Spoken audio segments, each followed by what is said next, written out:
Bali 5:29 ngayon ng umaga. Pero ang ano na lang mamaya sikat na ang araw, alas 6. Nagising ako ng maaga para sa magluto. Kasi sa Jeronimo ngayon may mga magulang, may enrollan, orientation para sa grade 7. Ganda nito, oh. Ganda ng anahaw. Ang laki na.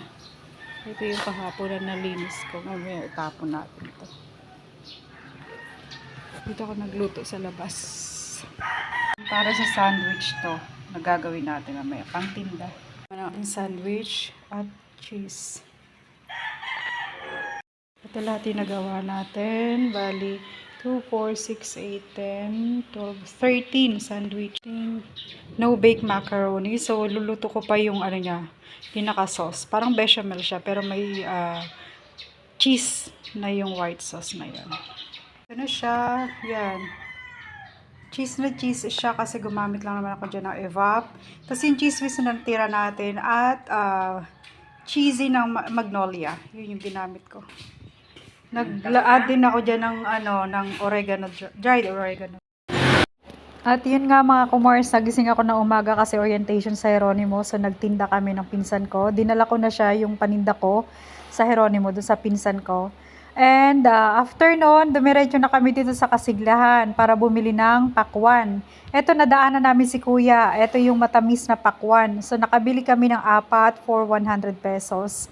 Yan yung sinabi ng kapatid ko, matamis yan pagka si kuya yung nagtitinda. At tama naman, sobrang tamis ng pakwan ni kuya. Unlike nung nakaraang bili namin, 30 pesos is matabang talaga siya.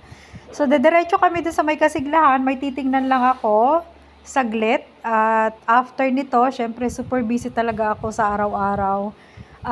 After nito, ayun, nakabili rin kami ng ng puset, tsaka ng bangus, 3 piraso kasi mas mura doon sa pinuntahan na nga namin sa Kasiglahan. At syempre, ang ginawa namin para sa pananghalian at hanggang hapon na rin yan, mga kumars, tipid, di ba? So, nilagyan ko lang siya ng sibuyas at kamatis sa loob. Pinahiwa na namin siya doon sa may nagtitinda niyan. Sabi ko nga, hindi naman siya ihaw, prito. Pero ginamit ko yung pan ko na pang grilled pan yan. Nabili ko lang din yan sa online. So, mura lang siya. Pwedeng pang burger. So, ito na nga yung pakwan naming nabili kay kuya. Ang tamis po niya.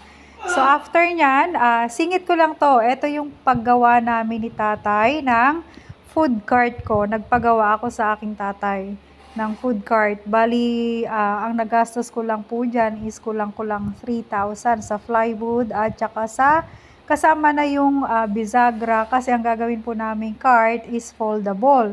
So kung pwede ko siya ikarga sa e-bike ko at kung saan ako pwedeng pumesto, pwede, 'di ba? Dala-dala ko lang siya sa e-bike. At syempre, kasama na rin diyan yung kahoy na pinabili sa akin ni tatay. So ang nagamit lang namin diyan is isang pirasong plywood na 1/4 lang po 'yan. So tumigas lang siya dahil sa kahoy na binili namin. At yan na nga, si Pudra, matyagang ginawa yung aking food cart.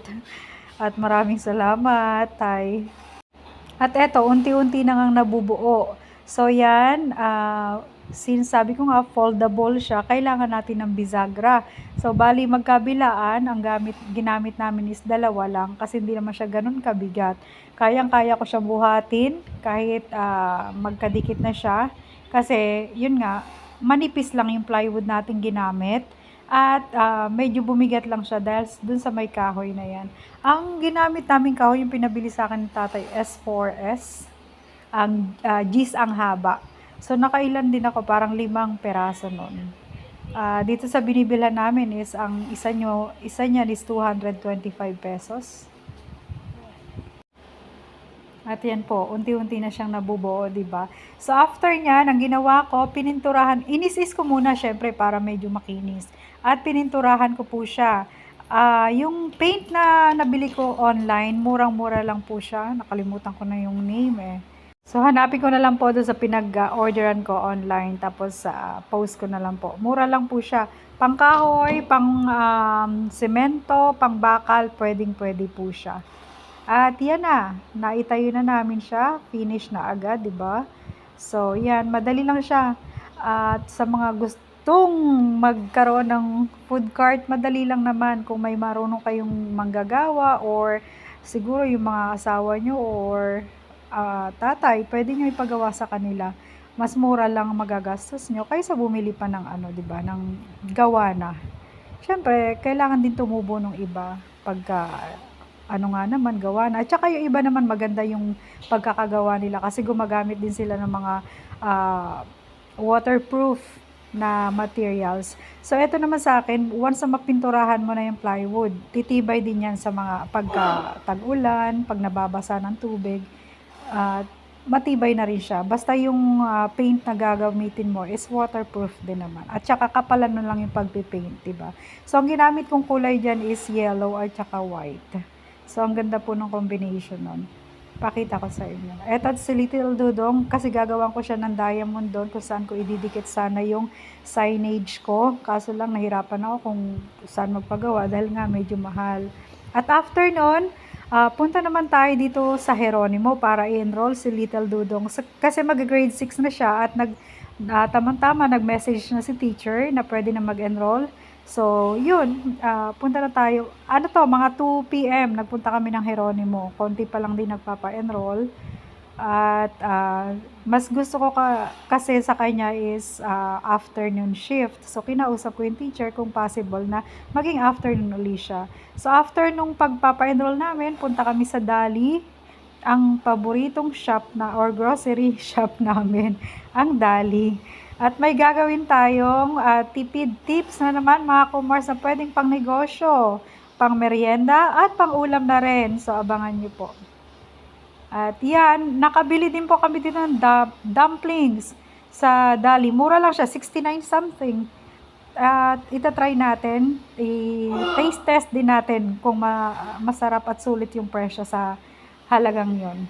At eto, yan, nakabili din po kami pala ng bumili ako ng 5 tali ng saluyot doon sa may Kasiglahan na pinuntahan namin kanina umaga. Kasi po may gagawin akong luto dyan ng yung Arabic na style. Kasi ang tawag nila dyan sa Arab country, alam ko, molokhia, yun. I-ani mo lang siya, hinimay-himay ko muna siya para ready na siya iluto at hindi na mahirap, matrabaho pa, 'di ba? Kasi since marami tayong ginagawa sa buhay.